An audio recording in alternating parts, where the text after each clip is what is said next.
Horror कहानियां थी। चुड़ैल पार्ट 1। ऊंची ऊंची पहाड़ियों और घने जंगल से घिरा हुआ भैरवगढ़ गांव काली पहाड़ी के ठीक पीछे था। काली पहाड़ी यानी मौत का घर। भैरवगढ़ गांव तक पहुंचने का रास्ता बेहद दुर्गम था। लगभग 24 घंटे घने तूफान और तेज हवाओं की वजह से वहां के वीराने माहौल की कहानियां लोगों के दिलों को दहला देती थी। ऐसे बहुत कम लोग थे जो भैरवगढ़ गांव तक जाने की हिम्मत करते थे। लोगों का कहना था कि इस गांव के आसपास बुरी आत्माओं का साया मंडराता है। गांव के रहने वाले लोगों ने वैसे तो अपनी आंखों से किसी बुरी आत्मा या साये को नहीं देखा था, लेकिन गांव का बच्चा बच्चा इस बात को महसूस कर सकता था कि गांव के ऊपर कोई तो खौफनाक साया मंडरा रहा है। और उसकी वजह ये थी कि उस गांव में जैसे ही कोई लड़का 18 साल का होता, उसके 18वें जन्मदिन की रात ठीक 12 बजे अकस्मात उसकी मौत हो जाती।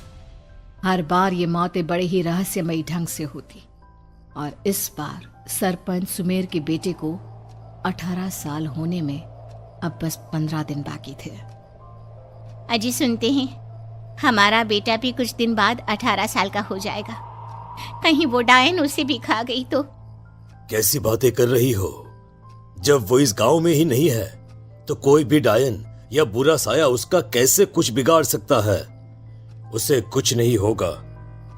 हाँ जानती हूँ, आपने उसे पढ़ाई के बहाने इस गांव से बाहर निकाल शहर भेज दिया है, लेकिन ये भी तो सच है ना कि वो बार बार यहाँ आने की जिद करता रहता है।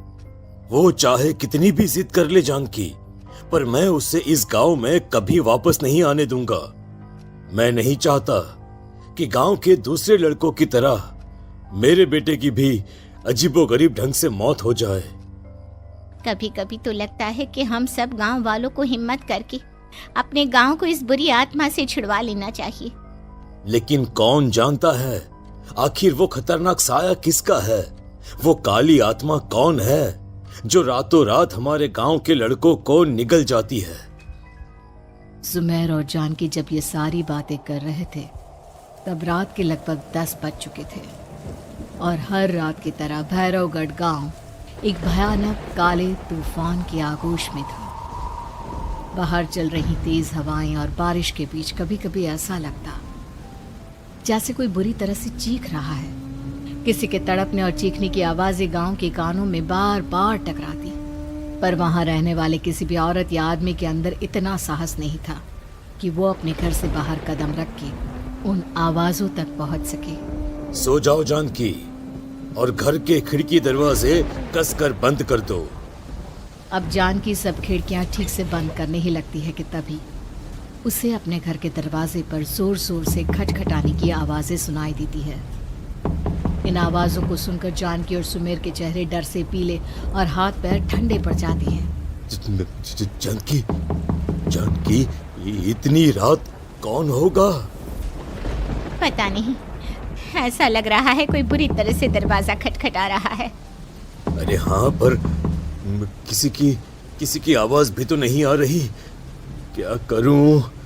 दरवाजा खोल लूं या नहीं? कहीं ऐसा ना हो कि किसी को हमारी मदद की जरूरत हो। लड़खड़ाते कदमों से सुमेर दरवाजे के करीब जाता है और अपने कान को दरवाजे पर रख धीरे से आवाज देते हुए पूछता है, कौन कौन है? कौन है वहां?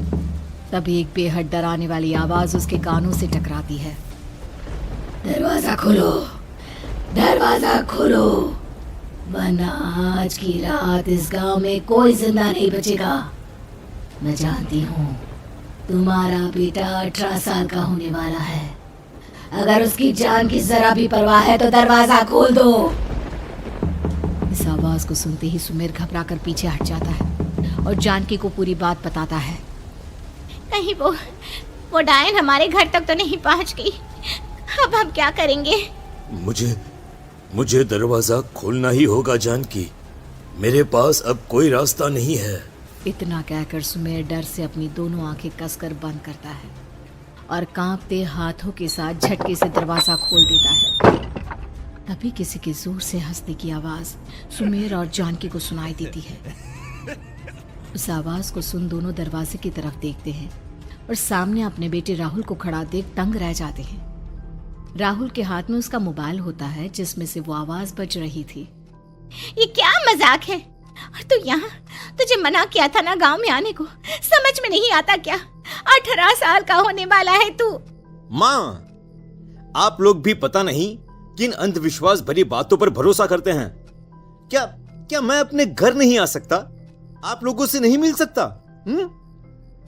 देख बेटा, हमने तुझे किसी वजह से ही इस गांव से दूर रखा था और यहाँ आकर तूने अच्छा नहीं किया। चल चल चल, मैं तुझे अभी के अभी वापस शहर छोड़कर आता हूं। ओफो पापा, आप बेकार की बातों से परेशान हो रहे हैं।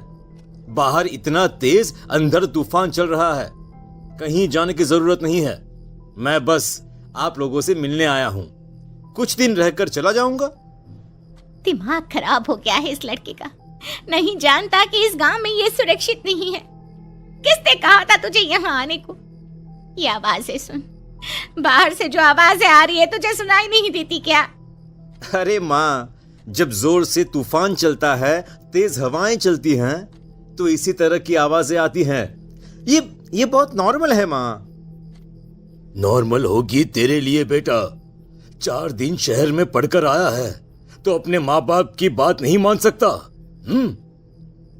माँ, मुझे अभी बहुत जोरों से भूख लगी है, पहले कुछ खिला दो, और रात भी बहुत हो गई है।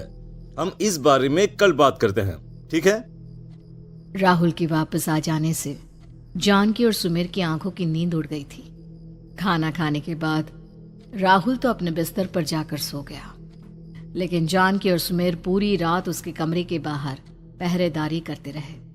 उन्हें पल पल इसी बात का डर था कि कहीं उनके बेटे को कुछ हो ना जाए। रात बीतती है, सुबह का सूरज निकलता है। अब जैसे ही वो राहुल को नींद से जागते देखते हैं तो उन दोनों के दिल को सुकून मिलता है। अरे माँ, पापा, आप अभी तक यहीं बैठे हैं? क्या पूरी रात सोए नहीं? जिनकी जवान बेटी की जान को खतरा हो, उन माँ बाप को नींद नहीं आती बेटा। बेटा, अब तो वापस शहर चला जा। देखो माँ, मैं किसी जरूरी काम से इस गांव में आया हूं, और वो काम पूरा होने के बाद मैं खुद यहां से चला जाऊंगा। काम? गांव में तेरा क्या काम है? पापा, मैं बचपन से ही इस गांव के बारे में बेहद डरावने किस्से सुनते आया हूं, इसीलिए अब मैं उन्हीं किस्सों के ऊपर डॉक्यूमेंट्री फिल्म बनाऊंगा। रिसर्च करना चाहता हूं कि आखिर सच्चाई है क्या। हे भगवान, लो जी, सुन लिया, और भेजो इसे पढ़ने के लिए शहर। मैंने आपसे पहले ही कहा था, मेरी बहन के पास दूसरे गांव भेज दो। ना ये शहर जाता और ना उल जुलूल की बात इसके दिमाग में आती। जानकी और सुमेर राहुल को समझाने की बहुत कोशिश करते हैं, पर वो किसी की बात नहीं सुनता और अपना कैमरा लेकर गांव की पास वाली काली पहाड़ी की तरफ निकल जाता है। अब राहुल जैसे ही काली पहाड़ी पर पहुंचता है, उसकी नजर पहाड़ी के ठीक बीचों बीच बनी एक पुरानी झोपड़ी पर पड़ती है। यहाँ भी कोई रहता है क्या? ये इंटरेस्टिंग होगा। राहुल की आवाज पहाड़ों से टकराकर उसके कानों में सुनाई दे रही थी। उसने चारों तरफ का नजारा देखकर वहां की तस्वीरें अपने कैमरे में उतारना शुरू कर दिया।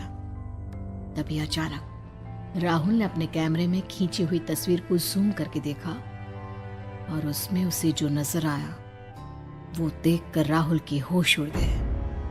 क्या सचमुच उस गांव के ऊपर किसी बुरी आत्मा का साया था? क्या राहुल की जान बच पाएगी?